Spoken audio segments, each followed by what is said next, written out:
El cristianismo y la mujer. Una historia de contradicciones.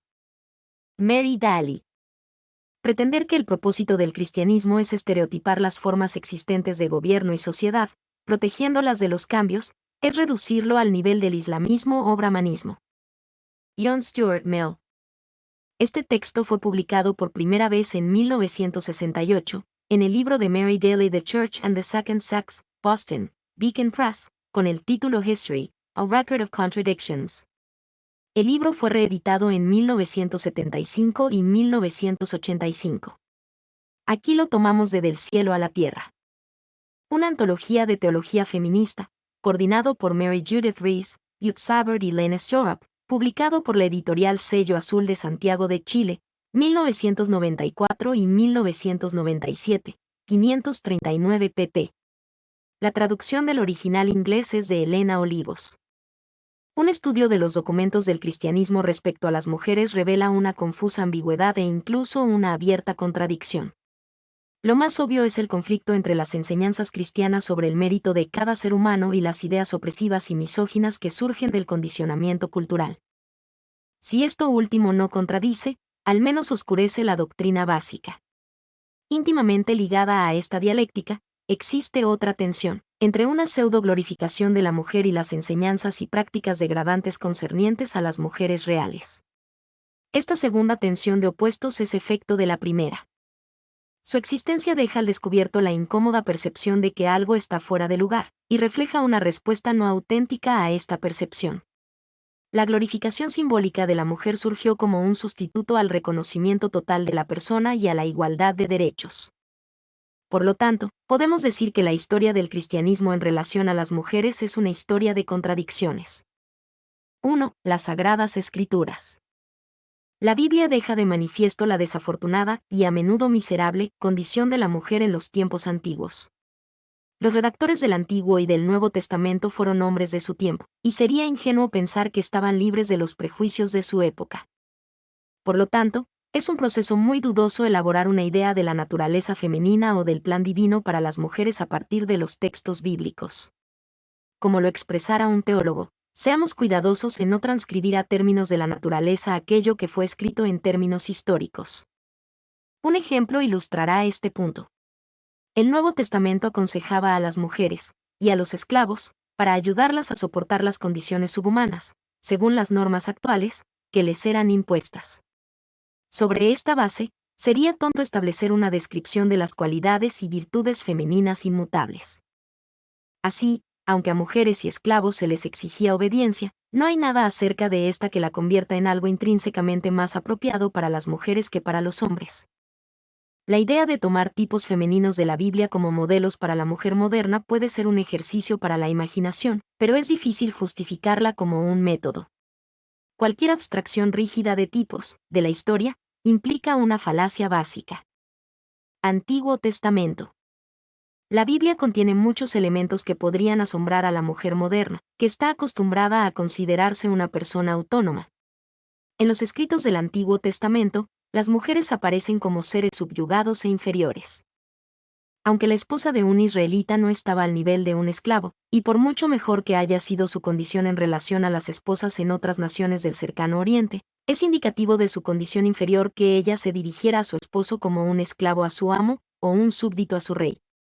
Según Roland de Vaux, el Decálogo incluye a la esposa de un hombre entre sus posesiones, conjuntamente con su casa y sus tierras, sus esclavos y esclavas, su buey y su asno, ex 20:17. DT 5:21.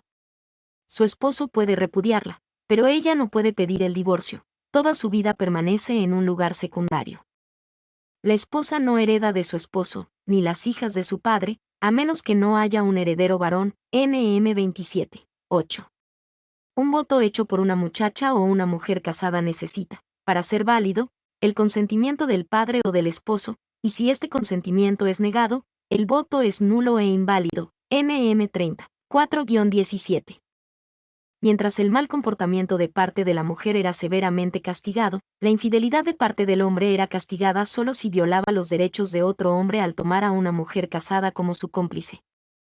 en la era rabínica, la escuela de Shammai permitía que un esposo obtuviera el divorcio solo sobre la base de adulterio o mal comportamiento. Sin embargo, algunos maestros de la escuela más liberal de Yale aceptaban incluso la excusa más trivial. Si el esposo acusaba a su esposa de haber cocinado mal un plato, o si simplemente prefería a otra mujer, podía repudiarla. Aún antes de esto, en Sirásida 25 horas y 26 minutos dice: si no se somete a ti, apártala de tu compañía. El respeto por la mujer aumentaba cuando se convertía en madre, especialmente si tenía hijos varones, ya que estos eran, por supuesto, mejor valorados. En efecto, un hombre podía vender a su hija al igual que a sus esclavos. Si una pareja no tenía hijos, se suponía que era culpa de la mujer. En resumen, aunque las mujeres hebreas eran honradas como madres y a menudo tratadas con amabilidad, su estatus social y legal era el de seres subordinados. Así se comprende la oración de los hombres hebreos que dice: te agradezco, Señor, por no haberme hecho mujer. Desde el punto de vista de la mujer moderna, la situación de las mujeres en el antiguo mundo semítico y realmente, en la antigüedad en general, tiene las dimensiones de una pesadilla. A través de los siglos, autores cristianos han dado mucha importancia al relato del Génesis sobre la creación de Eva y sobre la ubicación geográfica de la costilla. Esto, junto con su rol de tentadora en la historia de la caída, supuestamente estableció más allá de cualquier duda la inmutable inferioridad de la mujer, la cual no era solo física sino también intelectual y moral. Esta interpretación ha sido tan difundida que, a través de los años, la tradición antifeminista se ha justificado sobre la base del origen y actividades de la primera madre de toda la humanidad. Con una beta un poco más sofisticada y disfrazada, esto ha continuado hasta hoy, especialmente a través de predicadores y teólogos que desconocen el desarrollo del saber bíblico moderno. Estas malas interpretaciones del Antiguo Testamento han causado un daño inmenso. La mayoría de los textos del Antiguo Testamento usados para apoyar los prejuicios sexuales revelan un total fracaso no solo para captar la realidad de la evolución de la conciencia humana en general, sino también para comprender la realidad y significado de la evolución del pensamiento en el Antiguo Testamento propiamente tal. Los fundamentos sobre los cuales se construye la subordinación de la mujer residen en el más antiguo de los dos relatos acerca de la creación. La historia más temprana de la creación, documento J, que encuentra en el Génesis 2, ha sido destacada como la base del pensamiento cristiano acerca de la mujer, mientras que el relato del documento P, que se encuentra en el Génesis 1 escrito varios siglos más tarde, no ha sido destacado, ni han sido comprendidas sus implicancias. Exégetas contemporáneos de las escrituras pertenecientes a todos los credos, teniendo las herramientas académicas a su disposición, así como nociones de psicología y antropología, están capacitados para examinar críticamente los primeros capítulos del Génesis.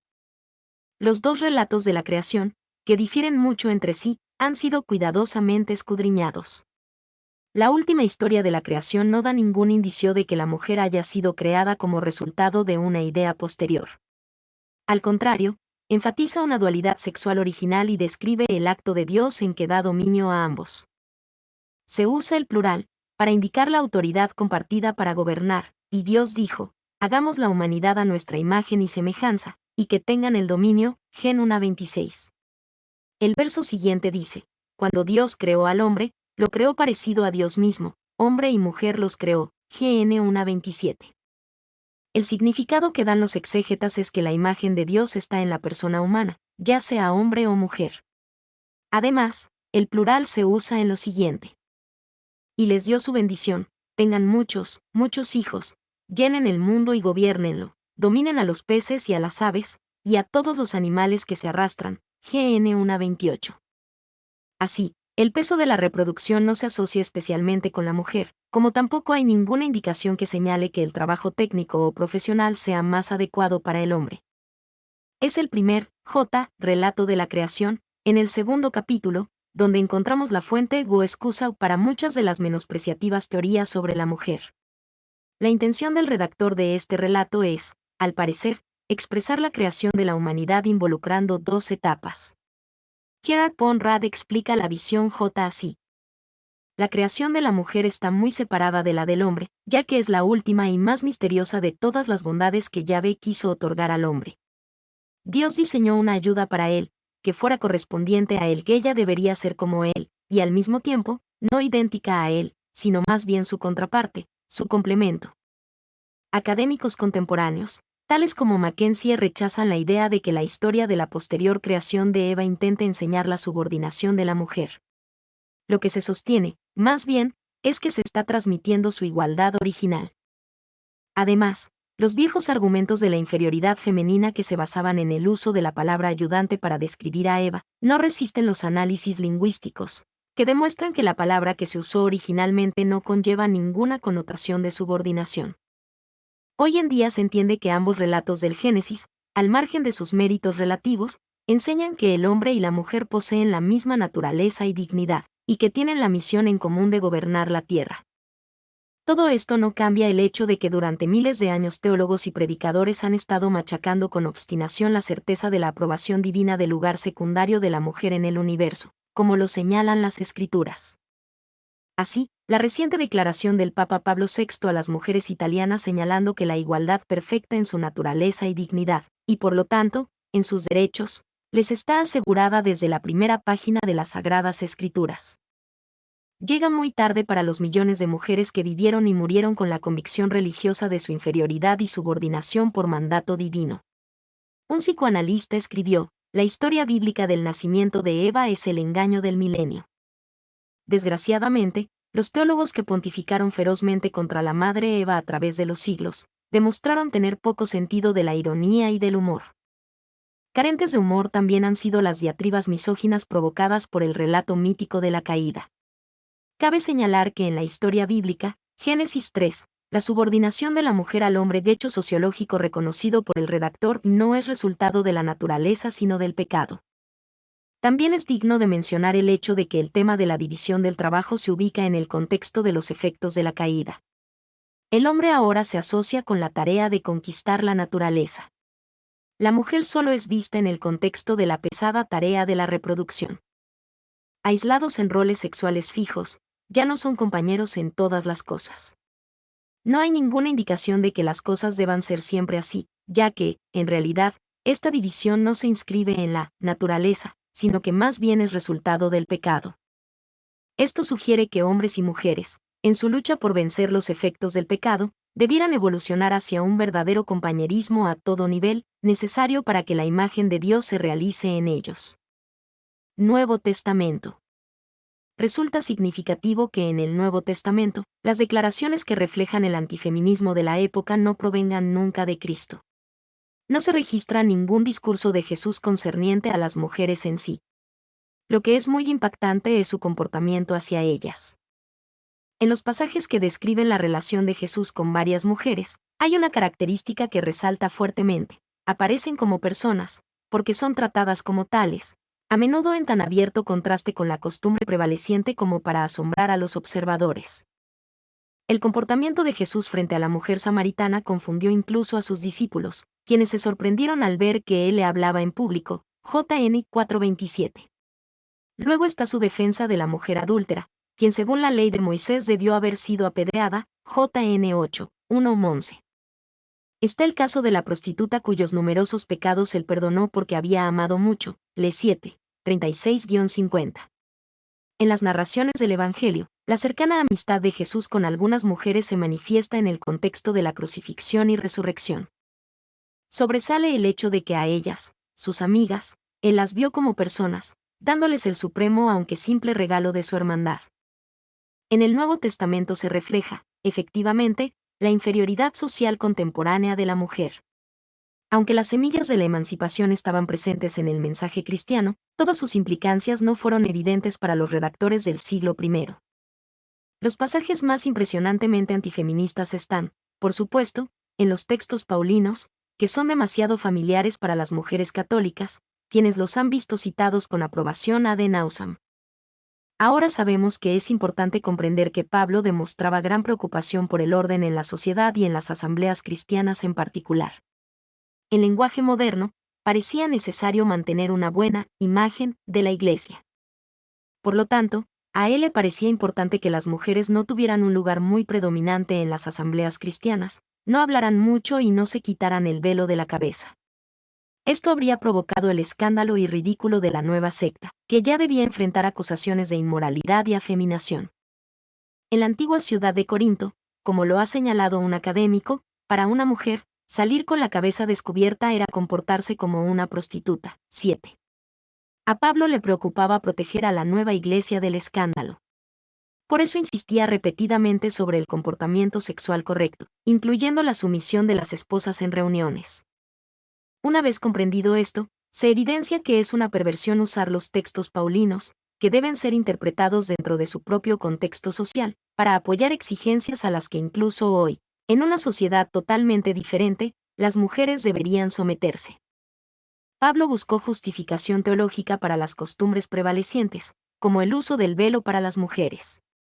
Esto explica, en parte, su referencia al Génesis 2 en 1 Corintios 11:7, donde él interpreta que la mujer es para el hombre y no al revés. Aquí aparece la idea de que el hombre es imagen de Dios y refleja la gloria de Dios, mientras la mujer refleja la gloria del hombre. Luego surge su prejuiciada afirmación que ha sido citada con agrado por los predicadores desde entonces, pues el hombre no fue sacado de la mujer, sino la mujer del hombre. Y el hombre no fue creado por causa de la mujer, sino la mujer por causa del hombre. Los estudiosos modernos de las Escrituras no comparten, por supuesto, esta interpretación del Génesis. Además, el propio Pablo evidentemente notó que algo estaba mal, corrigiéndose a sí mismo inmediatamente después. Sin embargo, en la vida cristiana, ni el hombre existe sin la mujer, ni la mujer sin el hombre. Pues aunque es verdad que la mujer fue formada del hombre, también es cierto que el hombre nace de la mujer, y todo tiene su origen en Dios. Pero el daño ya estaba hecho. Durante 2000 años las mujeres han soportado sermones sobre el tema de la gloria del hombre, y aún recibimos la cosecha anual de ensayos teológicos y libros sobre la teología de la femineidad, que se sostienen férreamente en el simbolismo del velo y en el plan divino para las mujeres, transmitidos por Pablo. En otro texto, que en general hoy en día ya no se atribuye a Pablo, aunque seguramente fue escrito bajo la influencia de la tradición paulina, se ve un procedimiento similar que consiste en usar la entonces prevaleciente interpretación del Génesis para reforzar las convenciones. Y quiero que las mujeres se vistan decentemente, con modestia y sencillez, que se adornen, pero no con peinados exagerados, ni con oro, perlas o vestidos costosos, sino con buenas obras, como deben hacerlo las mujeres que se han consagrado a Dios. La mujer debe escuchar la instrucción en silencio, con toda sumisión, y no permito que la mujer enseñe en público ni domine al hombre. Quiero que permanezca callada, porque Dios hizo primero a Adán y después a Eva, y Adán no fue el engañado, sino la mujer, y al ser engañada, cayó en pecado. Pero la mujer se salvará si cumple sus deberes como madre, y si con buen juicio se mantiene en la fe, el amor y la santidad. 1 Timoteo 2, 9-15. El autor trata de sostener las actitudes y prácticas androcéntricas de su tiempo haciendo referencia al Génesis. Obviamente, la realidad es que no hay evidencias de una subordinación de la mujer establecida por Dios o de que los hechos sociales del pasado deban ser prolongados y convertidos en un destino inmutable. Es interesante observar que aquellos que se han aficionado a citar tales textos a lo largo de las distintas épocas para mantener a las mujeres en su lugar, se han visto obligados a adaptar sus interpretaciones. Por ejemplo, la famosa frase "no permito que la mujer enseñe" fue usada en el pasado contra las mujeres que intentaron enseñar el catecismo. Más tarde se utilizó para apoyar las prohibiciones en contra de que tomaran cursos de teología. Hoy en día, las mujeres sí toman tales cursos y de hecho enseñan teología. Sin embargo, algunos escritores aún usan el mismo texto para fundamentar su exclusión de la jerarquía. Además, es evidente lo útil de cierta selectividad en el uso de tales textos sobre el tema de la mujer.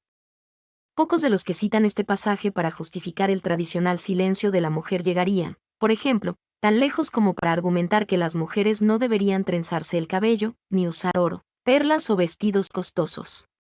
Llegar a estos extremos sería considerado absurdo. Por otra parte, hay muchos que aún citan las palabras de Pablo en relación a la costumbre de las mujeres de cubrir su cabeza en la iglesia. Tales inconsistencias demuestran la poca viabilidad del proceso de aplicar textos culturalmente condicionados a contextos sociales distintos y cambiantes. Uno de los textos citados más frecuentemente es, por supuesto, el siguiente. Esposas, estén sujetas a sus esposos como al Señor. Porque el esposo es cabeza de la esposa, como Cristo es cabeza de la iglesia. Cristo es también el Salvador de la iglesia, la cual es su cuerpo, Y así como la Iglesia está sujeta a Cristo, así también las esposas deben estar en todo sujetas a sus esposos. Ef 5, 22-24. Un académico anglicano ha señalado que se debe tomar con gran cautela la comprensión de esta analogía. Ciertamente las mujeres no recibieron su ser del hombre, ni reciben su significación de él. El mismo autor explica que, el rechazo de la subordinación de la esposa no invalida la analogía, sino que requiere simplemente una revisión de los términos en que se expresan sus implicancias éticas y personales.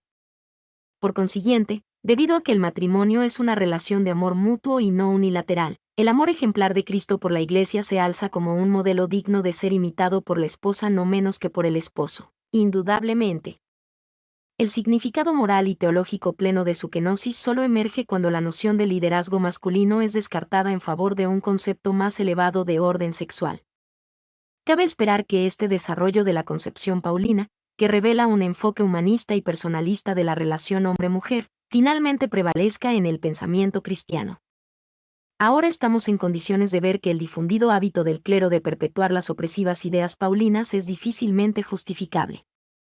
Hay perversidad cuando se pretende prolongar doctrinas y prácticas en una época en que se puede constatar que son defectuosas y dañinas. Un asunto muy diferente es el hecho de que fueran expresadas en un medio donde parecían justificables. Estos textos han sido usados a través de los siglos como garantía de la aprobación divina del estatus subordinado de la mujer, transformando así un hecho contingente en una norma inmutable de la condición femenina. Han sido citados para realzar la posición de quienes han tratado de mantener alejada a la mujer del derecho a la educación, a la igualdad legal y económica y al acceso a las profesiones. El uso irresponsable de estos textos continúa hasta hoy. La igualdad de dignidad y derechos de todos los seres humanos como personas es la esencia del mensaje cristiano.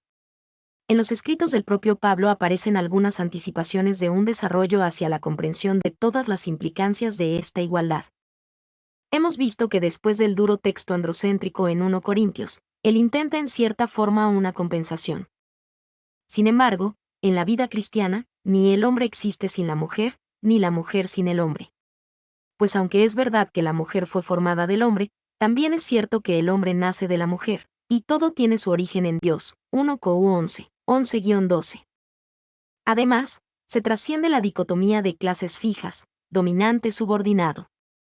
Y por el bautismo han venido a estar unidos con Cristo y se encuentran revestidos de Él. Ya no importa el ser judío o griego, esclavo o libre, hombre o mujer, porque unidos a Cristo Jesús, todos ustedes son uno solo. Gat 3, 27-28. Como ha señalado un teólogo, esto no significa que el reino de los cielos se relacione con seres asexuados. Pablo está enumerando las relaciones de dominio. Estas son denunciadas radicalmente por el Evangelio, en el sentido de que el hombre ya no tiene el derecho de imponer su voluntad de poder sobre la mujer, como tampoco una clase o raza sobre otra. No resulta sorprendente que Pablo no haya comprendido todas las implicancias de esta trascendencia. Hay una tensión no resuelta entre el mensaje cristiano personalista y las restricciones y compromisos impuestos por la situación histórica. Sería ingenuo pensar que Pablo previó una evolución social. Para él, la trascendencia llegaría suficientemente pronto en la próxima vida. La inconsistencia y ambivalencia de sus palabras respecto a las mujeres solo sería reconocida más tarde, como resultado de los procesos históricos. Quienes se han beneficiado con las percepciones de épocas posteriores, tienen el deber de distinguir elementos que son de origen sociológico de aquellos elementos personalistas y fomentadores de vida que pertenecen esencialmente al mensaje cristiano. 2. Período patrístico. Al evaluar los escritos de los padres de la Iglesia, salta vívidamente a la vista que realmente hay un problema entre las mujeres y la Iglesia. La siguiente afirmación de Jerónimo llama la atención del lector moderno como algo extraño. Mientras la mujer se ocupe del parto y los hijos, será tan diferente del hombre como el cuerpo del alma. Pero cuando desee servir a Cristo más que al mundo, dejará de ser mujer y se le llamará hombre, vir. Una idea similar es expresada por Ambrosio, quien señala que la que no cree es una mujer y todavía se la llama haciendo uso de su sexo, según el cuerpo, ya que la que cree marcha veloz hacia el hombre perfecto según la medida de la plenitud de Cristo, no poseyendo ya ni nombre de mundo, ni sexo corporal, ni la ligereza de la juventud ni la locuacidad de la ancianidad. Estas extrañas declaraciones solo pueden ser comprendidas al percibir la inferioridad con que comúnmente se trataba a la mujer. Las características que los padres consideraban típicamente femeninas eran la volubilidad y la superficialidad, la charlatanería y la debilidad, la lentitud para comprender y la inestabilidad mental. Por lo general, la actitud era de confusión con respecto al aparentemente incongruente hecho de la existencia de la mujer. Agustín resumió la idea general diciendo que él no entendía en qué sentido se podía decir que la mujer fue creada como ayuda para el hombre, excluyendo el trabajo de criar niños. Clemente de Alejandría también estaba evidentemente desconcertado. Aunque era algo más liberal que Agustín y concluyó que el hombre y la mujer tenían la misma naturaleza, apoyó inconsistentemente la superioridad masculina. En el Génesis, los padres encontraron una explicación de la inferioridad de la mujer, que sirvió como garantía de la aprobación divina para perpetuar la situación que la hacía inferior. Juan Crisóstomo sostiene que de la última creación de Eva se deduce que Dios dio al hombre el rol más importante y honorable, y a la mujer el más insignificante y menos honorable. Ambrosiaster señala que la mujer es inferior al hombre, ya que ella es solo una porción de él. De este modo, existía una aceptación no crítica del mito androcéntrico de la creación de Eva. Vinculado a esto estaba su rechazo, con distintos grados de inflexibilidad, a aceptar que la mujer es imagen de Dios, actitud inspirada en gran medida por la primera carta de Pablo a los Corintios. Ambrosiaster afirma sin reservas que el hombre fue hecho a imagen de Dios, pero no la mujer. Agustín escribió que solo el hombre es imagen y gloria de Dios. Ya que la mujer creyente, que es coheredera de la gracia, no puede dejar de lado su sexo y solo recupera para sí la imagen de Dios cuando no hay sexo, es decir, en el espíritu. Junto con los relatos bíblicos, los padres se confrontaron con una imagen de la mujer generada por condiciones opresivas que eran universales. En contraste con sus contrapartes modernas, la mujer en los primeros siglos de la era cristiana y, de hecho, a través de casi toda la era cristiana tenía una niñez estrictamente recluida y con mínima educación, que la preparaba para una vida de estúpida subordinación. Luego venía un temprano matrimonio que eficazmente la alejaba para toda la vida de la posibilidad de actuar en forma autónoma. Valorada principalmente por sus órganos reproductivos, que al mismo tiempo inspiraban horror, y despreciada por su ignorancia, se le negaba la humanidad plena. Su inferioridad era una realidad, parecía ser natural. Así, la experiencia aparentemente apoyó la historia de la costilla, tal como el propio mito ayudó a explicar la experiencia común de las mujeres como seres incompletos e inferiores. El círculo vicioso persistía, porque, en nombre de esa imperfección supuestamente natural y de orden divino, se les negaba la emancipación que podría haber probado que las mujeres no eran subnormales por naturaleza. En consecuencia, Agustín enseñaba que el orden de las cosas subyugaba a la mujer al hombre. Jerónimo escribió que era contrario al orden natural, o legal, el que las mujeres hablaran en las asambleas de los hombres. Sostuvo que al hombre se le ordenaba amar a su esposa, mientras la mujer debía temer a su esposo. Porque el amor corresponde al hombre, el temor, a la mujer. Como al esclavo, que no solo le corresponde el temor, sino también el estremecimiento. Por lo tanto, la situación matrimonial ideal propuesta por Jerónimo, ideal que propiciaba perversidades como el sadomasoquismo, es altamente anormal para la persona moderna. Es significativo que no haya sido capaz de encontrar una diferencia adecuada entre los roles de la esposa y del esclavo, fuera del hecho que el temor de este último debiera ser más fuerte, es decir, con estremecimiento. La supuesta subnormalidad de la mujer también se extendió, y quizás en forma especial, a la esfera moral. La principal queja en su contra era su supuesta culpa en la caída. La violencia de algunas de las diatribas sobre este tema tiene implicancias psicoanalíticas. Tertuliano, por ejemplo, escribió para la edificación de sus contemporáneos. ¿No sabes acaso que eres Eva? ¿Eres la puerta de entrada del demonio?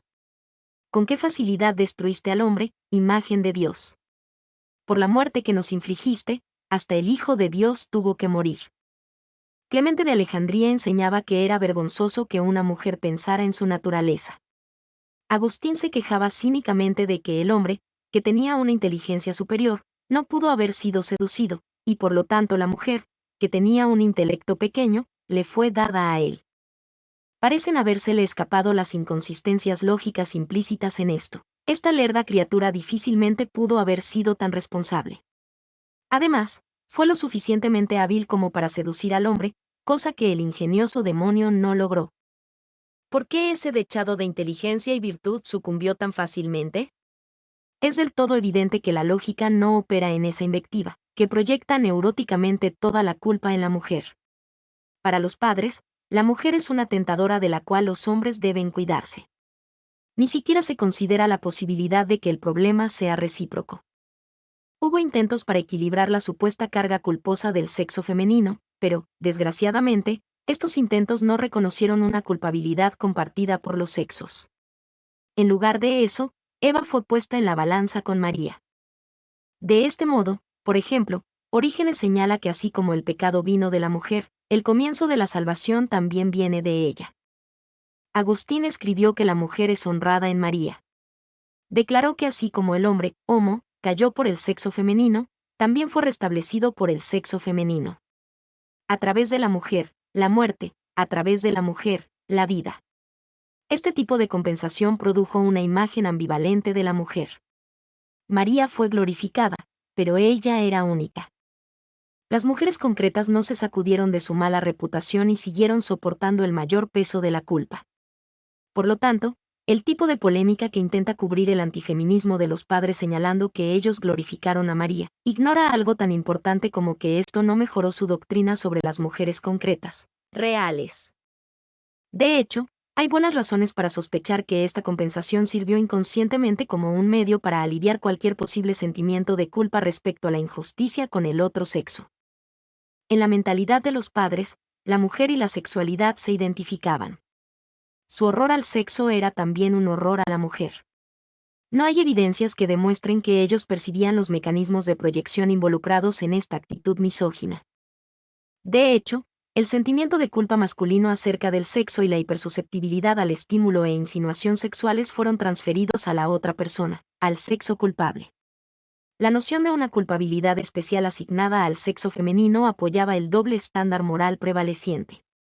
Por ejemplo, en casos de adulterio, la esposa tenía que aceptar nuevamente al esposo infiel, pero si la esposa era infiel, ella podía ser repudiada. Incluso a pesar de estas condiciones opresivas, algunas mujeres se las arreglaron para llegar a ser importantes. Jerónimo admitió que muchas mujeres eran mejores que sus esposos. Pero más significativo es el hecho de que la existencia de excepciones, sin importar la cantidad, no cambió las generalizaciones sobre la naturaleza femenina. De aquí proviene la extraña ambivalencia que hemos venido observando.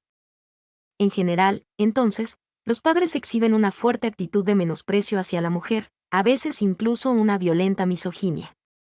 El tema recurrente es que, a través de la fe, la mujer trasciende las limitaciones impuestas por su sexo. A los padres jamás se les ocurriría decir lo mismo de un hombre. Cuando la mujer logra esta trascendencia que, obviamente, no es producto de sus propios esfuerzos sino un don sobrenatural, se le concede el favor de ser llamada hombre vir. Por lo tanto, existe la suposición de que todo lo digno y valioso en la naturaleza humana es propio del sexo masculino. Hay una identificación de masculino con humano. Incluso la mujer que fue ennoblecida por la gracia, conservó su abominable naturaleza. Al margen de cualquier elogio que los padres hayan asignado a los individuos, es imposible concluir que en su doctrina las mujeres son reconocidas como seres plenamente humanos. Desde luego, algunas mujeres fueron honradas y respetadas durante la época patrística. Además, las mujeres ejercieron un rol en el ministerio de la Iglesia. Las viudas tenían el deber de instruir a las conversas para recibir el bautismo, pero nunca formaron una orden del ministerio. En las Escrituras, por ejemplo, Romanos 16:1, se hace referencia a la función de la diaconisa, y Plinio el Joven se refiere a ellas en una de sus cartas. Otros documentos dan información más detallada. Aparentemente, al principio las viudas tenían un rango más alto, pero más tarde se dieron el primer lugar a las diaconisas, quienes asumieron esa función. Las viudas no recibían ordenación ni imposición de las manos, las diaconisas sí, además, formaban parte de la jerarquía eclesiástica. En Occidente, de manera especial, sus funciones fueron severamente restringidas debido a su sexo, y existieron solo hasta fines del siglo VI, cuando bautizar a los adultos dejó de ser algo común, dejando a las viudas virtualmente sin ningún rol. En Oriente, sus poderes a menudo eran más amplios, y hay evidencias de que duraron varios siglos más en algunas iglesias. Resulta bastante irónico comprobar que durante una época en que la opinión sobre las mujeres era tan mala, algunas de ellas fueron, de hecho, miembros de la jerarquía, mientras que en otra época posterior y más iluminada, cuando la propia Iglesia insta a participar más activamente en la vida pública, son excluidas por completo de la jerarquía. 3. La Edad Media. La opinión teológica sobre las mujeres no fue mucho mejor durante la Edad Media, aunque se mitigó un poco la violencia del tono. Pedro Lombardo, teólogo del siglo XII, cuyo libro de la sentencia se convirtió en un texto estándar para ser comentado por profesores de teología, llegó al extremo de escribir que la mujer es la sensualidad en persona, la cual está bien representada por ella, ya que en la mujer esto prevalece naturalmente. Buenaventura repitió muchas de las ideas modelo. Pensaba que la imagen de Dios se realiza más en el hombre que en la mujer, no en su significado primario, sino de una manera accidental. Repite la vieja idea de que mujer significa la parte inferior del alma, y hombre, la parte superior. Lo nuevo en el cuadro de la Edad Media fue la asimilación del aristotelismo a la teología, lo que proporcionó las herramientas conceptuales para fijar el lugar de la mujer en el universo y que, irónicamente, podrían haber sido usadas para liberarla. En los escritos de Tomás de Aquino, que posteriormente llegaron a tener un lugar preeminente y único en la Iglesia, el pensamiento aristotélico estaba unido a las interpretaciones bíblicas normales, de modo que el aparente peso de la ciencia se sumó al de la autoridad. Así, siguiendo a Aristóteles, Aquino sostuvo que lo femenino es defectuoso en cuanto a su naturaleza individual. Escribió que ella es, de hecho, un hombre mal habido, pues la fuerza activa de la semilla masculina tiende a la producción de una semejanza perfecta que es el sexo masculino. La existencia de ella se debe a algún defecto en la fuerza activa, la del padre, a alguna alteración material o incluso a alguna influencia externa, como la del viento sur, que es húmedo. Agrega que, si consideramos a la mujer en relación con toda la naturaleza, no es algo mal habido, sino algo establecido por la naturaleza en orden a la generación. Entonces, ella tiene una razón de ser que es necesaria como generatriz. Pareciera que esto es realmente para lo único que sirve, puesto que para otras obras podían prestarle mejor ayuda a los otros hombres. Sin embargo, sería un error concluir que Tomás pensaba que la mujer tenía un rol mayor o incluso igual, aún en su única especialidad, es decir, la reproducción. Escribió: el padre y la madre son amados como los principios del origen natural. Y como el padre es principio de un modo más excelente, por serlo como principio activo, y la madre como principio pasivo y material, de aquí que hablando en absoluto, el padre ha de ser más amado. Luego sigue. En la generación humana, la madre presta la materia sin forma del cuerpo, que se forma por la virtud formativa del semen paterno. Y, aunque esa virtud no pueda crear el alma racional, dispone, con todo, la materia corporal para la recepción de tal forma. Así, el rol de la mujer como generatriz es meramente pasivo, ella solo aporta la materia, mientras que el padre la prepara para la forma. Esta visión de la mujer como un principio meramente pasivo que solo aporta la materia de la descendencia está, obviamente, ligada a una biología completamente falsa y anticuada. En el siglo XIII no se sabía que la madre era, de hecho, igualmente activa en la producción del hijo. Esta idea de la naturaleza defectuosa de las mujeres, junto con la comúnmente aceptada exégesis de los textos relativos a la mujer en el Génesis y en las epístolas paulinas, y la situación social de las mujeres sometidas. Son tres factores cuya influencia se puede detectar en los argumentos de Tomás que apoyan las posiciones androcéntricas tradicionales. Así, con respecto al matrimonio, él estima que, aunque haya igualdad proporcional entre marido y mujer, no hay igualdad estricta, ni en cuanto al acto conyugal, donde lo más noble se debe al hombre, ni con relación al orden del hogar, donde la mujer es gobernada y el hombre gobierna. Además, la exclusión de la mujer de las órdenes sagradas se sostiene sobre la base de que un sacramento es un signo, y que en el sexo femenino ningún grado de distinción tiene significado, debido a su estado de sumisión. Es absolutamente improbable que Tomás fuera capaz de considerar este estado de sumisión como el mero resultado de un condicionamiento social, de una situación que podría cambiar. Él creía que la inferioridad social era requisito de la inferioridad intelectual natural de la mujer. Debido a este tipo de sumisión, la mujer es por naturaleza inferior al hombre en dignidad y poder, porque en el hombre predomina /diagonal la prudencia de la razón. Este Pensaba él, habría sido el caso aún si no hubiera habido pecado, es decir, incluso antes de la caída. Así, según Tomás, el problema de la autonomía de la mujer está irremediablemente cerrado. Lo mejor que ella podría esperar, aun en el mejor de los mundos, sería una especie de infancia eterna, donde estaría sometida al hombre por su propio bien. En los textos de Tomás queda de nuevo en completa evidencia la confusión que caracteriza al pensamiento patrístico sobre la mujer, siendo mucho más sorprendente porque su pensamiento está elaborado en una síntesis ordenada. No es una colección de trozos inconexos de retórica, como ocurre a veces en el caso de los padres.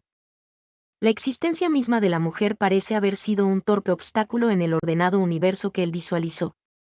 Para el lector moderno, es asombroso leer la pregunta planteada en la Suma Teológica: ¿fue necesaria la producción de la mujer entre los primeros seres? La sola existencia de la pregunta es significativa. Aunque Tomás sostiene que la bisexualidad humana debió existir desde el comienzo, su forma global de argumentación revela una mentalidad ingenuamente androcéntrica que asigna lo propiamente humano a lo masculino y considera la unión sexual como algo meramente carnal. La mujer es vista como una especie de anomalía. No obstante, esta anomalía debía ser asimilada por el sistema. Como resultado tenemos una sorprendente ambigüedad, que se parece mucho a una contradicción. Fue necesario admitir, por ejemplo, que la imagen de Dios se encuentra tanto en el hombre como en la mujer, pues Tomás reconoció esto como una enseñanza del Génesis. Sin embargo, Pablo había dicho que la mujer refleja la gloria del hombre e indicado que ella no era imagen de Dios. Tomás concluye que, en cuanto a algo secundario, se encuentra la imagen de Dios en el hombre y no en la mujer. El hombre, en efecto, es principio y fin de la mujer, como Dios es principio y fin de toda criatura. Esta noción degradante de que el hombre es principio y fin de la mujer está reforzada por el siguiente paralelo: hombre, mujer, Dios, criatura. Esta idea, además de ser intrínsecamente inaceptable, expresa una extrema dificultad para reconciliarla con la afirmación en el mismo párrafo que dice que la imagen de Dios, según su principal significado, es decir, la naturaleza intelectual, se encuentra tanto en el hombre como en la mujer.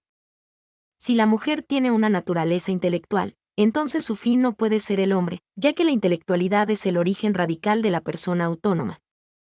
La tensión entre ideas irreconciliables también es evidente en las enseñanzas de Tomás sobre la racionalidad del alma que, según él, no es transmitida por el proceso reproductivo sino más bien infundida directamente por Dios. Por lo tanto, la forma que constituye al individuo, hombre o mujer, como persona humana no proviene del Padre, sino directamente de Dios. Además, Tomás ha dejado en claro que en su opinión, en el hombre, no hay ninguna otra forma sustancial fuera del alma intelectiva, la cual, así como contiene virtualmente al alma sensitiva y a la vegetativa, así también contiene virtualmente todas las formas inferiores y hace, por sí sola, cuanto las formas más imperfectas hacen en los demás seres. Pero hay más, sostiene enfáticamente que la comprensión intelectual no ocurre a través de ningún órgano corporal, más bien, es un funcionamiento per se aparte del cuerpo. De igual manera, el funcionamiento de la voluntad también es ejecutado sin un órgano corpóreo. Por lo tanto, queda suficientemente claro que, incluso según los propios principios de Tomás, la supuesta subnormalidad de la mujer, en su rol generador y como producto del proceso generativo, se vuelve extremadamente difícil de mantener. En efecto, a la luz de estos principios resulta imposible sostenerla. Según Tomás, la visión intelectual es por la cual somos imagen de Dios. Esto no es causado por el hombre ni es esencialmente diferente en el hombre y la mujer. Anteriormente dijimos que hay una diferencia sorprendente entre Tomás y los padres. Estos últimos a menudo manifiestan una tensión no resuelta entre su noción de la mujer en su naturaleza y la mujer en la gracia, a tal punto que cuando ella está en la gracia, ya no se le llama mujer sino hombre. Así, hay una identificación de masculino con humano, que se resuelve hasta cierto punto por la gracia. Desde luego, Tomás comparte el sentimiento de que la mujer como tal no es del todo humana. Sin embargo, dejando de lado todo lo relativo a la gracia, hay una indecisión en su pensamiento a nivel de la naturaleza misma. Para Tomás, la posesión de un alma intelectual es natural y esencial para hombres y mujeres. A la luz de esta igualdad natural radical, no tiene mucho sentido decir que el hombre es principio y fin de la mujer. ¿Por qué, entonces, lo dice? El conflicto entre la antropología filosófica de Tomás y sus afirmaciones androcéntricas se debe a la entonces comúnmente aceptada exégesis bíblica, a la biología aristotélica y a la imagen prevaleciente y estatus social de las mujeres. Las raíces profundas del pensamiento de Tomás, sus concepciones filosóficas de la relación cuerpo-alma, del intelecto, de la voluntad, de la persona, y sus ideas teológicas de la imagen de Dios en el ser humano y del fin último del hombre apoyan claramente la genuina igualdad de hombres y mujeres con todas sus consecuencias teóricas y prácticas. En oposición a la anticuada exégesis y a la biología que él aceptaba, estos principios tomísticos están radicalmente de acuerdo con el feminismo. El propio Tomás no podía ver o no se permitía ver las implicancias de estos principios con respecto a las mujeres. Y hemos visto por qué, las conclusiones lógicas a las que podría haber llegado en esa época habrían sido contrarias a la fe y a la experiencia contemporánea. Hoy en día, la fidelidad a la verdad y a la justicia exige a los pensadores que están conscientes de estas implicaciones hacerlas explícitas, antes que repetir como loros ideas dañinas e insostenibles de la doctrina tomística, que lo más seguramente no propondría si estuviera vivo. A pesar de las teorías medievales, hubo algunos casos de mujeres poderosas en la Edad Media. Las monjas, especialmente, tenían cierta autonomía que incluso Santo Tomás reconoció. Una de las ironías de la historia es que hubiese abadesas que legítimamente ejercieron gran poder, mucho mayor al que tienen las religiosas hoy en día. Eran personas establecidas en la dignidad eclesiástica, a cargo de la administración de los asuntos eclesiásticos y con preeminencia de un grado. De hecho, las abadesas tenían poder de jurisdicción. Al igual que obispos y abades, usaban mitra, cruz y portaban báculo. Las abadesas de Santa Cecilia en Colonia tenían poder de jurisdicción suspensión sobre los clérigos.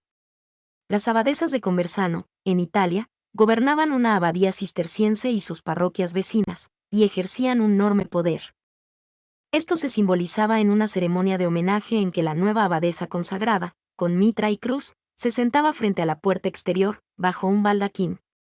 Cada miembro del clero bajo su jurisdicción pasaba delante de ella, inclinándose y besando su mano. Esta ceremonia de homenaje fue modificada en 1709, y la última abadesa de Conversano murió en 1809.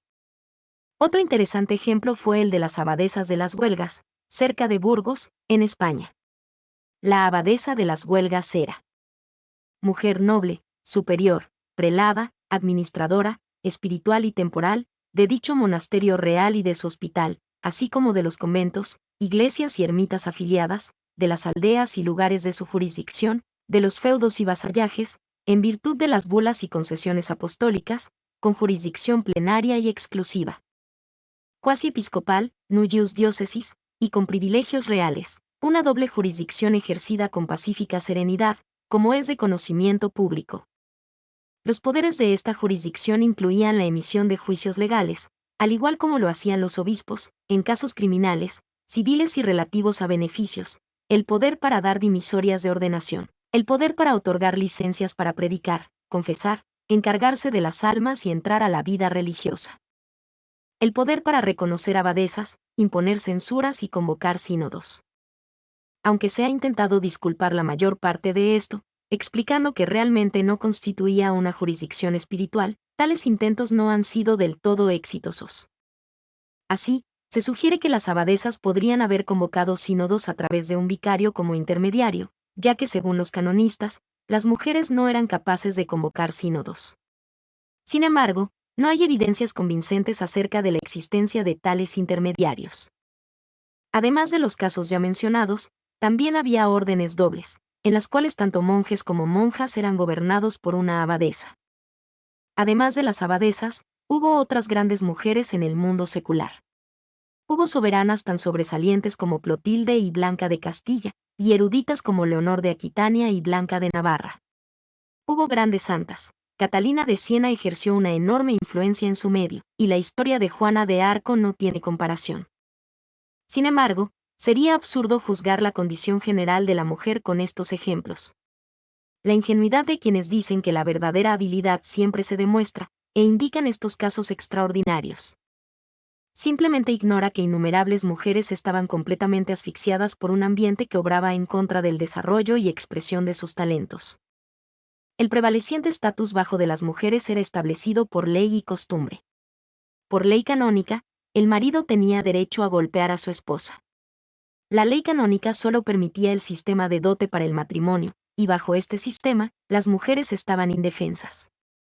Además, como eran legalmente incompetentes, no se las consideraba aptas para dar testimonio en la corte. En general, eran consideradas propiedad del hombre. Ya que para los señores feudales, el matrimonio era una forma de obtener propiedades, las mujeres eran instrumentos en el juego de adquirir riquezas. Las complicadas leyes matrimoniales de la Iglesia ofrecían grandes oportunidades para trampas y abusos. Así, mientras la historia de la Edad Media revela unas cuantas personalidades femeninas gloriosas, ese lado de la balanza está extremadamente desequilibrado por las mudas y anónimas masas de víctimas de la hipocresía y la opresión. 4. Comienzos del periodo moderno. Para lo demás basta ser mujer para caérseme las alas. Esta acotación, hecha por Teresa de Ávila, sugiere que la situación de la mujer aún no había mejorado mucho en el siglo XVI.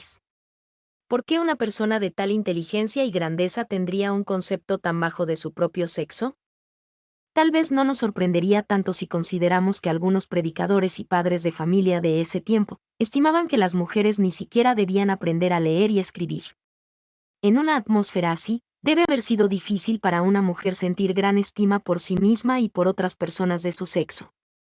De hecho, las palabras de Teresa a menudo reflejan, quizás inconscientemente, las actitudes de su medio. Con frecuencia habla de las debilidades de las mujeres.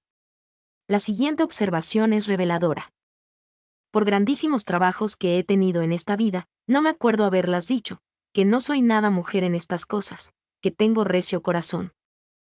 La suposición implícita es que la verdadera valentía solo es normal para los hombres. Por otra parte, más de un admirador de Teresa ha comentado algo parecido a lo que dijo Juan de Salinas. Ella es un hombre.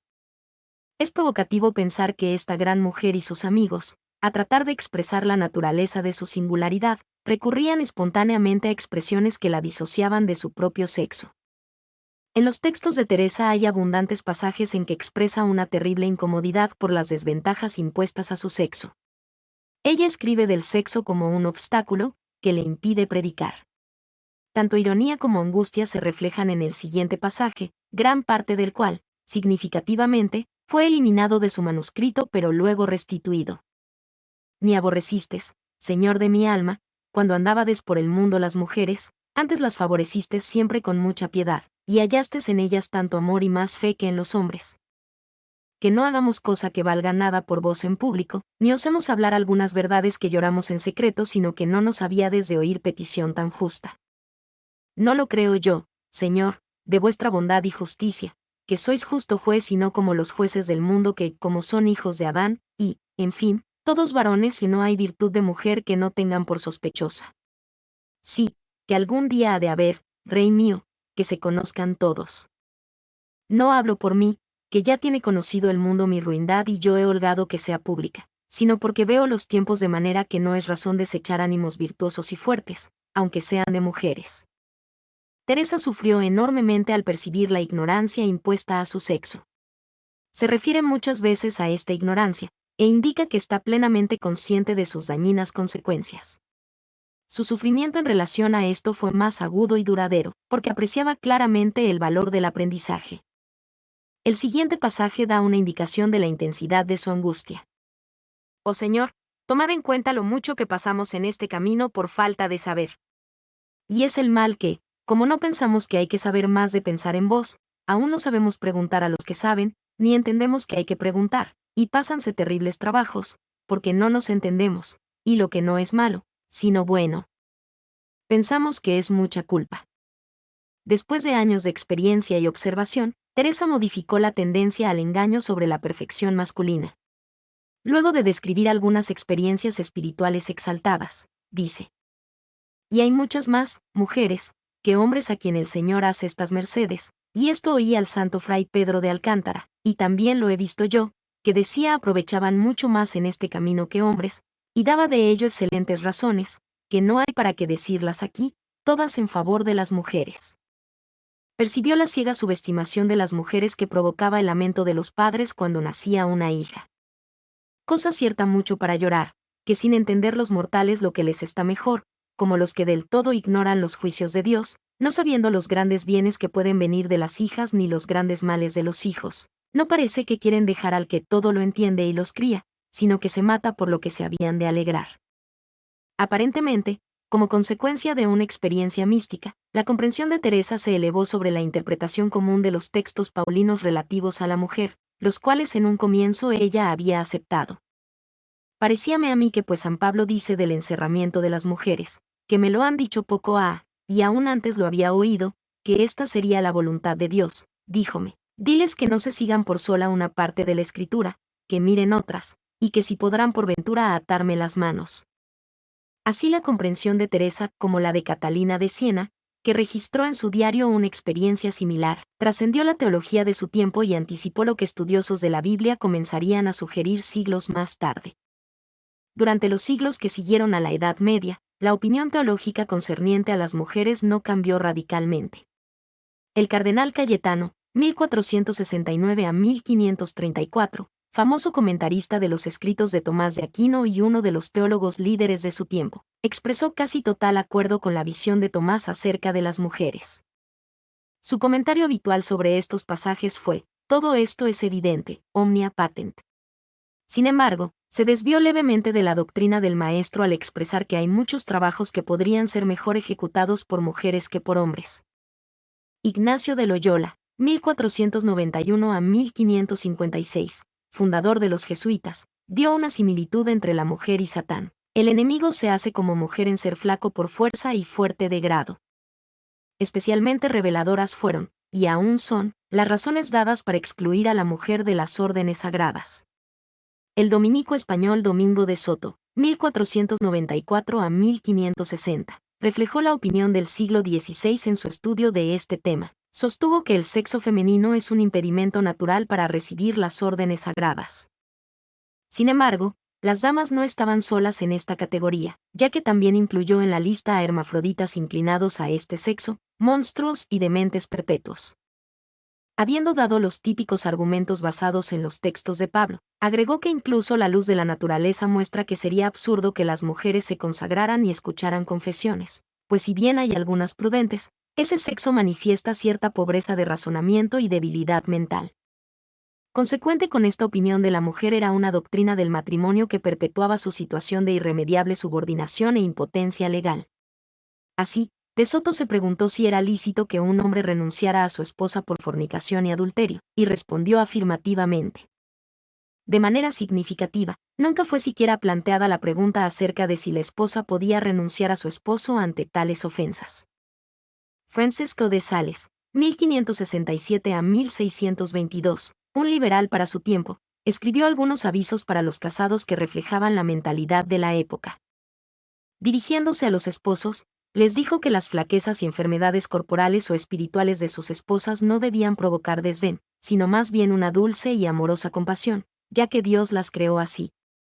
Para que dependan de vosotros y os honren y respeten más, y vosotros las tengáis por compañeras, sin dejar de ser cabeza y superior suyo.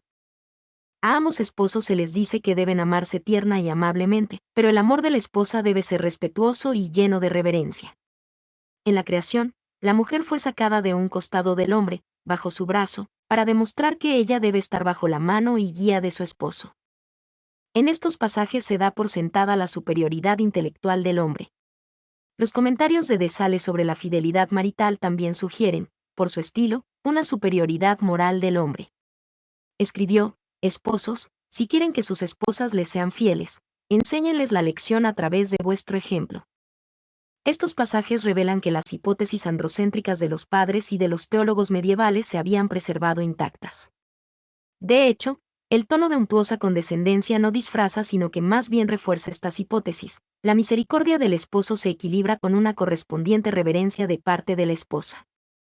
Una forma de relación hombre-mujer esencialmente alienante y despersonalizante es exaltada como el ideal cristiano. Aunque durante el primer periodo moderno no hubo ningún cambio básico en la teoría concerniente a la mujer, sí nació un importante movimiento que, a pesar de que afectó más directamente a las religiosas, tuvo una significación más amplia. Los siglos XVI y XVII fueron testigos de los inicios de la dramática lucha de las religiosas para liberarse de los claustros. En la Edad Media era un hecho aceptado que una vez que una mujer se convertía en monja, debía encerrarse en el convento de por vida. En 1289, Bonifacio VIII había impuesto un estricto claustro para todas las religiosas. El Concilio de Tiento renovó la constitución de Bonifacio con algunas modificaciones, y poco después, Pío V emitió decretos según los cuales todas las religiosas debían aceptar votos solemnes y el claustro. Esta legislación de la Iglesia reflejaba una fuerte desconfianza hacia la aptitud y moral femeninas. Las actitudes que reflejaba estaban fuertemente arraigadas, y las revolucionarias que vieron la necesidad de un cambio fueron combatidas con firmeza. Un grupo de valientes mujeres luchó para romper los viejos patrones. Entre ellas se encontraba Angela Merici, 1474 a 1540, fundadora de las Ursulinas, cuyas ideas eran atrevidas y novedosas para la época. Según ella, las Ursulinas no debían estar atadas al claustro, ni usar hábito ni tener una vida comunitaria. Su único voto debía ser el de castidad. Su vida debería ser una consagrada virginidad, mientras trabajaban como apóstoles en el mundo. Desgraciadamente, las autoridades eclesiásticas no estaban preparadas para comprender estos cambios.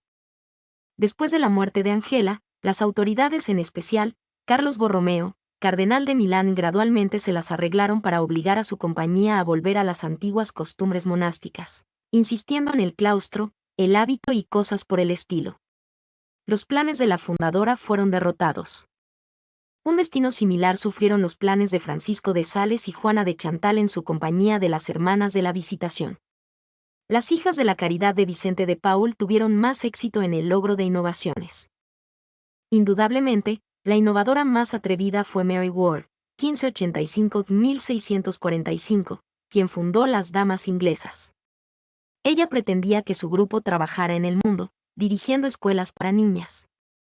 Serían como los jesuitas, pero no estarían sometidas a ellos, como a una primera orden. Serían gobernadas directamente por mujeres responsables solo ante el Papa, independientes de obispos y de las órdenes de otros hombres. También muy avanzadas para la época fueron las ideas de Mary Ward sobre la educación de las niñas. Firme partidaria de la emancipación de la mujer, planificó enseñar a las niñas latín y otros temas seculares que hasta ese momento estaban reservados en gran medida a los hombres. Ella insistió en que no hay tal diferencia entre el hombre y la mujer como para creer que las mujeres no pueden hacer grandes cosas, como lo hemos visto a través del ejemplo de muchas santas. ¿Qué piensan de la expresión "pero es mujer"? Como si en todo fuéramos inferiores a alguna otra criatura que supongo que es el hombre. Y si ellos no nos convencieran de nuestra incapacidad por ser solo mujeres, podríamos lograr grandes cosas. Al mismo tiempo, Mary Ward aceptó parte de la enseñanza tradicional concerniente al lugar de la mujer, cuyas contrapartes modernas están desafiando en la segunda mitad del siglo XX. Estuvo dispuesta a aceptar la sumisión de las esposas a sus maridos, a los hombres como cabeza de la Iglesia, a que las mujeres no administraran sacramentos ni predicaran en iglesias públicas. Habría sido extremadamente difícil cuestionar estos puntos en el siglo XVII, cuando las mujeres aún eran consideradas incapaces de estudiar latín o enseñar a niños pequeños. Sin embargo, fue una gran revolucionaria dentro del contexto de su tiempo, luchando para liberar a las mujeres para que desarrollaran y usaran sus talentos al servicio de la Iglesia. Como pago por esto, Mary Ward fue recompensada con persecución por parte de sus enemigos eclesiásticos. Uno de los principales fue William Harrison, arcipreste de Inglaterra, quien junto con otros colegas escribió al Papa Gregorio XV en 1621, para tratar de disolver la congregación, ya que desempeñaba un trabajo inadecuado para mujeres. ¿Cuáles fueron las razones exactas que se dieron para oponerse a este esforzado grupo?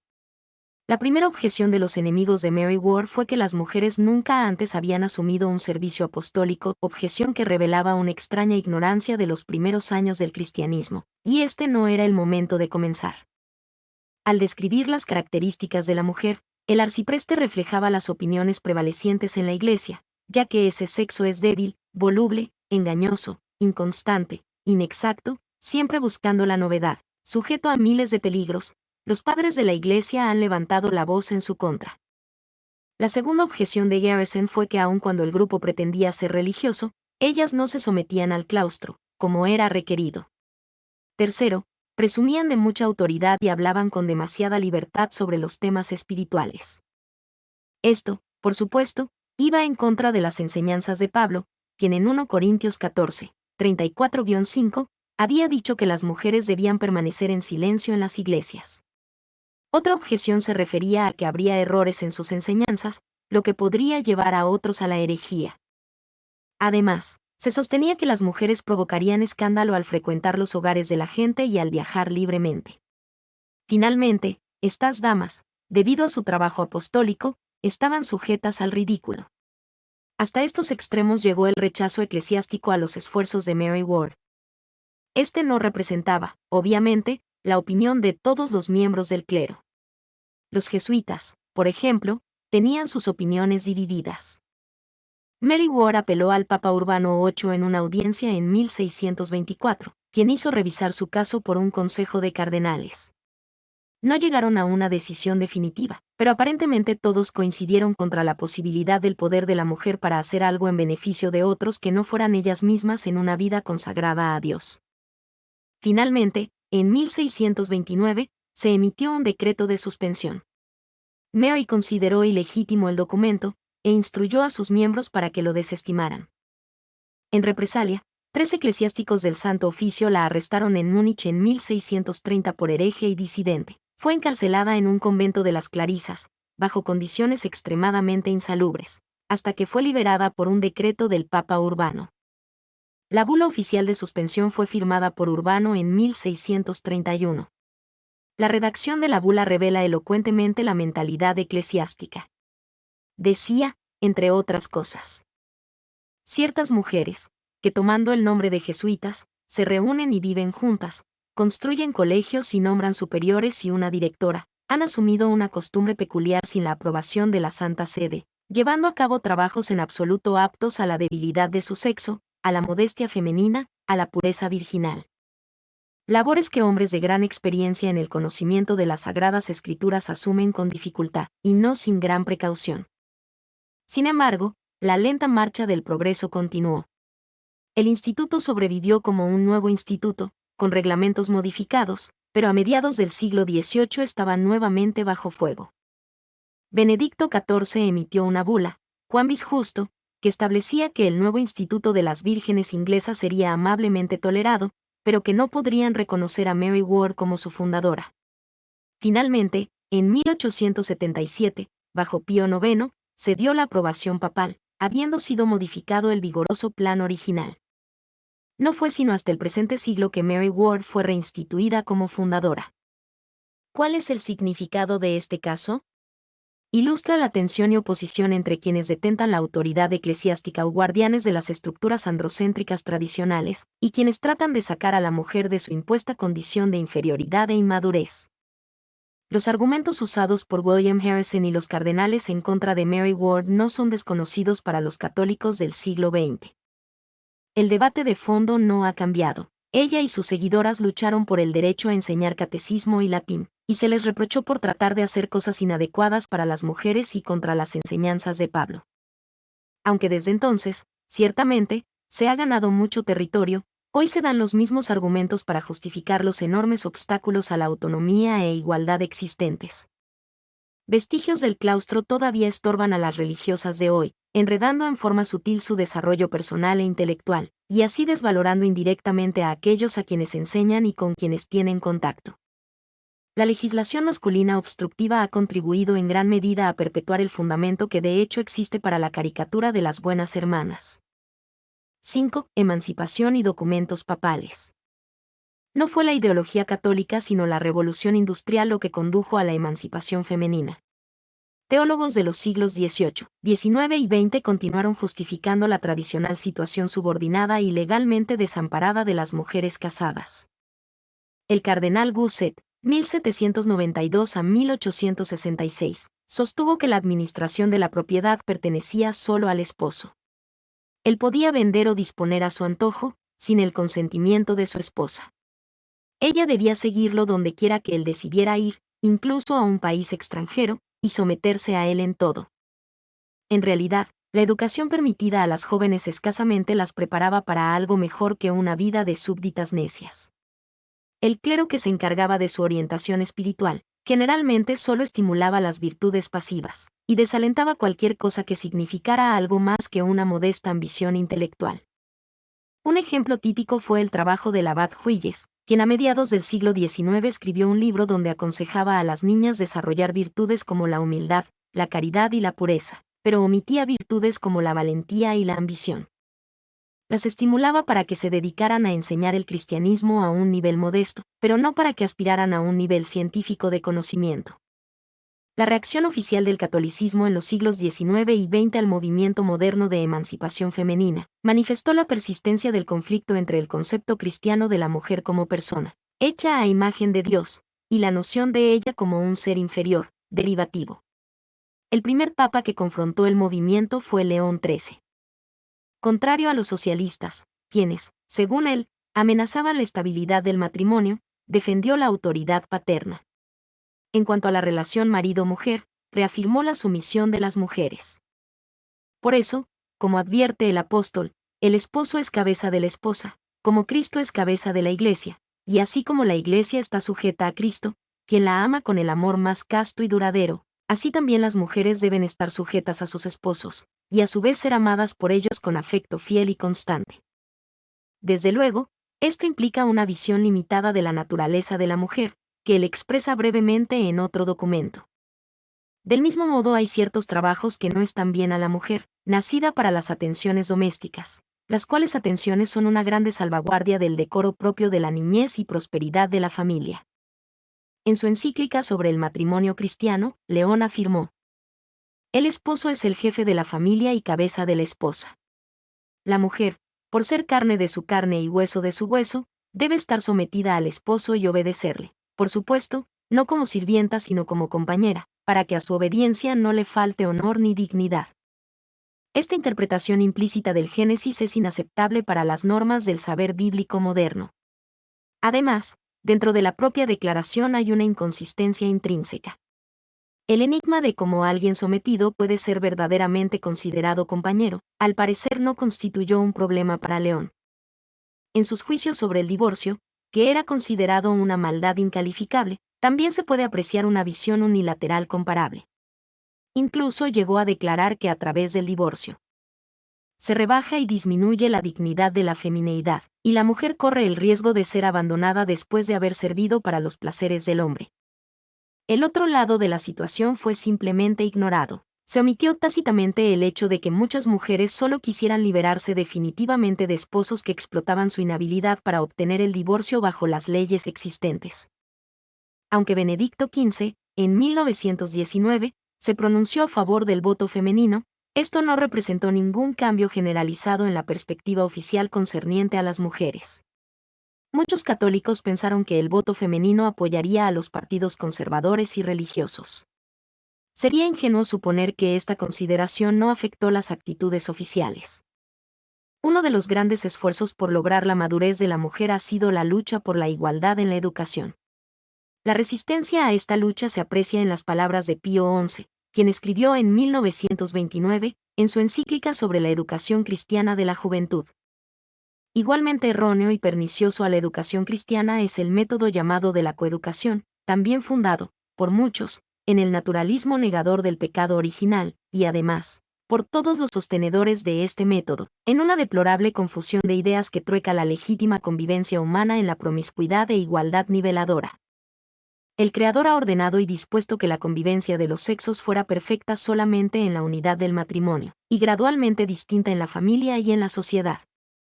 Además, no hay en la naturaleza misma, que los hace diversos en el organismo, en las inclinaciones y en las aptitudes, ningún motivo para que pueda o deba haber promiscuidad y mucho menos igualdad de formación para ambos sexos. De las últimas palabras se deduce que para Pío XI era mucho peor la idea de igualdad que de promiscuidad. Cabe señalar que él vinculó coeducación con igualdad, y por eso la rechazó. La educación separada y diferente es, de hecho, una de las maneras más seguras de mantener la ilusión de que la mujer es inferior en capacidad. Al proclamar que las diferencias deben ser mantenidas y estimuladas, Pío XI aceptó inconscientemente que estas diferencias no son tan naturales en su origen como él quiso creer. En su encíclica sobre el matrimonio cristiano, Pío XI, citando a Pablo, repitió las conocidas ideas del orden en una sociedad doméstica. Este orden incluye la primacía del varón sobre la mujer y los hijos, como la diligente sumisión de la mujer y su rendida obediencia. Prácticamente no disimula su hostilidad hacia la emancipación femenina. Ataca a aquellos falsos maestros que dicen que marido y mujer tienen igualdad de derechos y que debe haber emancipación en el control de la sociedad doméstica, en la administración de los asuntos familiares y en la crianza de los hijos. Y que esta libertad debe ser social, económica y fisiológica. A través de una pesada fraseología, se presiona psicológicamente en contra de las mujeres que quieren mejorar su situación. Por ejemplo, escribió que, según la doctrina de los falsos maestros, la mujer casada debía, en perjuicio de ellos, su familia, ser capaz de seguir sus propias inclinaciones y dedicarse a los negocios e incluso a asuntos públicos. Todo el tono y contexto sugiere que cualquiera que se dedique a los negocios o asuntos públicos, lo hace en desmedro de su familia. Esto también es sugerido por omisión, ya que no hay ningún indicio de la posibilidad de que en tal actividad la mujer pueda convertirse en una persona más completa y, por lo tanto, en una mejor esposa y madre. Asimismo, cabe señalar que la elección del lenguaje que hace Pío refuta inconscientemente la hipótesis de la naturaleza femenina sobre la cual en otras instancias confía firmemente. El reconocimiento de una inclinación tan ambiciosa en la mujer es lo que revela la precariedad de sus opiniones sobre la disposición y temperamento naturales del sexo femenino. La verdadera emancipación, según Pío XI, no implicará falsa libertad ni igualdad antinatural con el esposo. 92. Se refería a la igualdad en dignidad, y luego lo negó eficazmente al afirmar la necesidad de cierta desigualdad. Es obvio que él favorecía la situación androcéntrica tradicional. Sin embargo, la presión de la evolución social lo forzó a usar expresiones suficientemente ambiguas como para dejar abierta una rendija para el lamentable pero inevitable cambio social. Así, escribió: el grado y modo de tal sumisión de la mujer al marido puede ser diverso según las varias condiciones de las personas, de los lugares y de los tiempos. Esto preparó el camino para una evolución de la doctrina, pero al precio de una ambigüedad que se podía interpretar de un modo que debilitaba el progreso mientras la situación social y las costumbres lo permitieran. En los numerosos pasajes de este tipo, el péndulo oscila entre la fuerte afirmación de un orden supuestamente esencial y una cautelosa admisión de posibles desviaciones de este. El siguiente pasaje también ilustra este punto. Toca a la autoridad pública acomodar los derechos civiles de la mujer a las necesidades y exigencias de estos tiempos, teniendo siempre en cuenta lo que reclaman la natural y diversa índole del sexo femenino, la fuerza de las costumbres y bien común de la familia. Y esto contando siempre con que quede a salvo el orden esencial de la sociedad doméstica. Es significativo que en este proceso de adaptación fuera la autoridad pública la encargada de adaptar los derechos de la esposa. Todo esto debía decidirse para ella. No había ninguna sugerencia de un proceso democrático en que ella pudiera reclamar sus derechos o promover activamente un cambio social a su favor.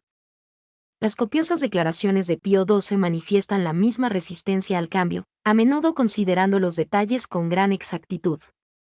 Insistió en que la cabeza del matrimonio debe ser el hombre.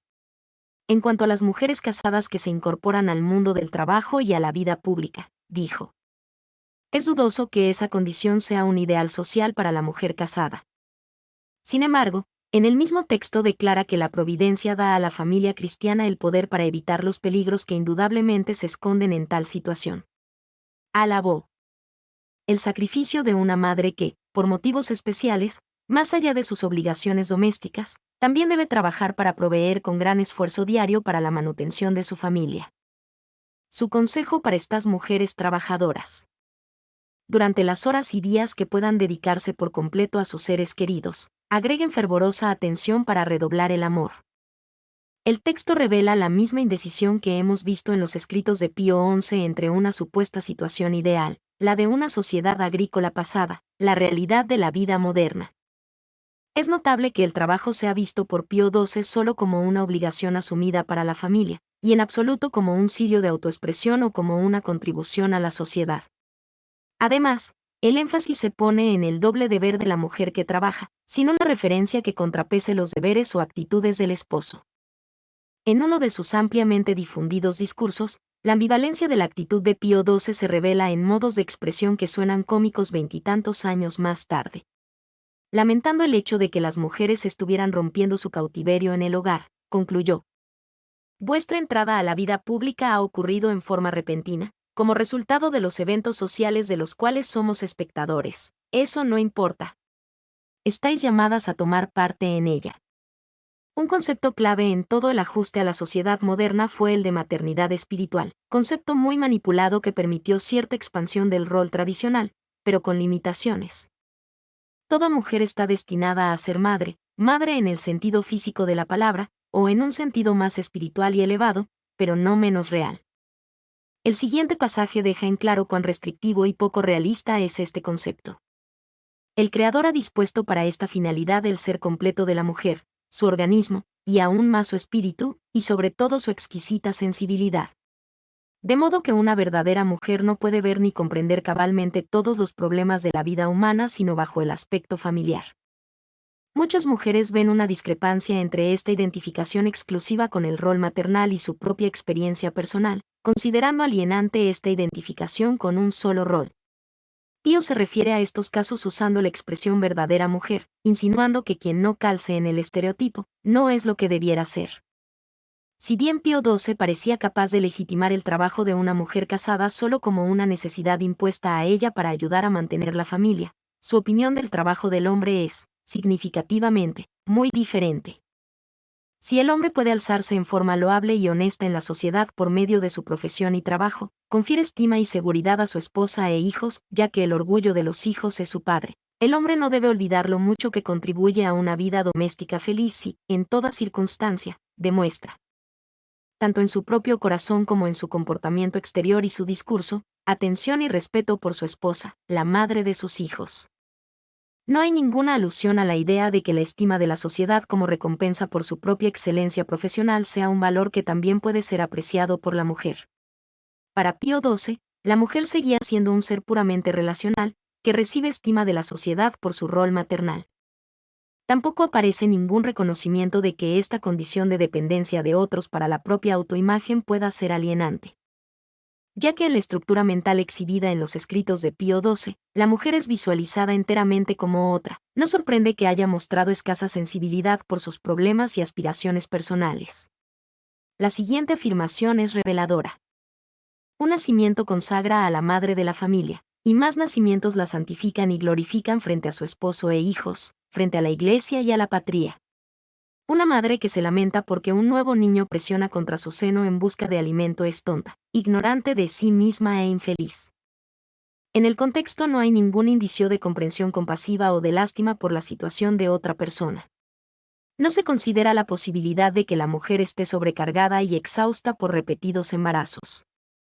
Para citar nuevamente, incluso los dolores que, desde el pecado original, una madre debe sufrir al dar a luz un hijo, crean lazos más fuertes en su unión, lo ama más, mientras más dolor soporta.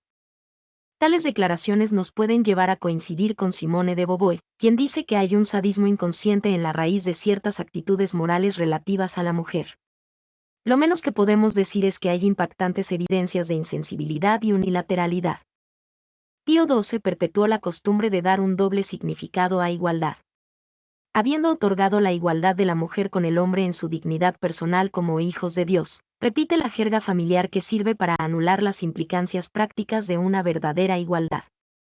De este modo, escribió sobre las indestructibles cualidades espirituales y físicas, cuyo orden no puede ser alterado sin que la propia naturaleza se movilice para restablecerlo, afirmando que estas características especiales que distinguen a los dos sexos se manifiestan tan claramente a los ojos de todos, que solo la ceguera obstinada o el doctrinarismo podrían descartar.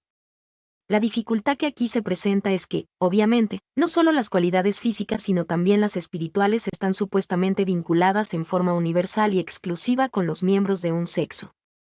Es precisamente este puente de la diferenciación biológica a nivel de diferencias de personalidad lo que los pensadores responsables de hoy, conscientes del rol del condicionamiento cultural, podrían considerar altamente problemático y cualquier cosa menos clara, a los ojos de todos. Las alusiones específicas de Pío XII a las supuestas diferencias espirituales revelan la poca fiabilidad y el prejuicio tradicional de sus suposiciones. De esta forma, Esta eficiente colaboración en la vida social y política no altera de ningún modo el carácter especial de la acción normal de la mujer. Al asociarse con el hombre en su trabajo en el área de las instituciones civiles, se dedicará principalmente a tareas que requieren tacto, sentimientos delicados e instinto maternal, antes que una rigidez administrativa. La expresión asociarse con el hombre en su trabajo mantiene una imagen relacional y subordinada de ella. El texto sugiere, además, que debe mantenerse alejada de puestos de responsabilidad administrativa. Esto se confirma, en el mismo contexto, con una afirmación sobre la sensibilidad y delicadeza de los sentimientos peculiares de la mujer, que pueden hacerla tambalear emocionalmente, nublando así la claridad y amplitud de su visión, y perjudicando la tranquila consideración de consecuencias futuras. Aun cuando se concede que estas cualidades son una valiosa ayuda para revelar necesidades, aspiraciones y peligros en las áreas doméstica, de bienestar y religiosa. Habiendo disuadido a las mujeres de solicitar puestos que requerían rigidez administrativa, Pío XII intentó, en el mismo texto, de una manera completamente poco realista, señalar factores compensatorios. Solo la mujer sabrá, por ejemplo, cómo contener con amabilidad la represión de una moral desatada, sin perjudicar la eficiencia. Solo ella sabrá cómo proteger de la humillación y educar a la juventud delincuente en forma decente y según las virtudes religiosas y civiles. Solo ella será capaz de prestar útiles servicios en la rehabilitación de presos exonerados y muchachas delincuentes. 107. ¿Por qué solo ella sería capaz de hacer estas cosas?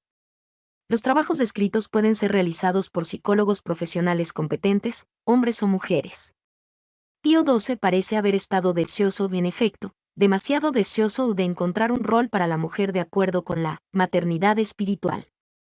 La imposibilidad de este concepto se evidencia en el elogio exagerado de supuestos talentos específicamente femeninos y en las declaraciones más negativas. Pío XII o sus predecesores no consideraron seriamente la noción de que los estereotipos sexuales fijos pudieran ser efecto del condicionamiento social. Se presume que todas las supuestas características específicamente femeninas están inalterablemente enraizadas en la naturaleza femenina. Sin embargo, era imposible mantener en forma consecuente esa opinión, y al igual que su predecesor, Pío XII la refuta inadvertidamente. Esto se percibe, por ejemplo, en su emocional descripción de la hija de una madre trabajadora. Acostumbrada a una madre siempre ausente y a un hogar sombrío por el abandono, ella no verá ninguna atracción ahí, no sentirá la más mínima inclinación por las labores domésticas y será incapaz de comprender su nobleza y belleza, o su deseo de algún día dedicarse ella misma a estas labores como esposa y madre. Además, ella querrá emanciparse lo más pronto posible y, según una expresión verdaderamente triste, vivir su propia vida. De modo que la supuesta inclinación natural por la domesticidad está, después de todo, sospechosamente sujeta a un rápido cambio.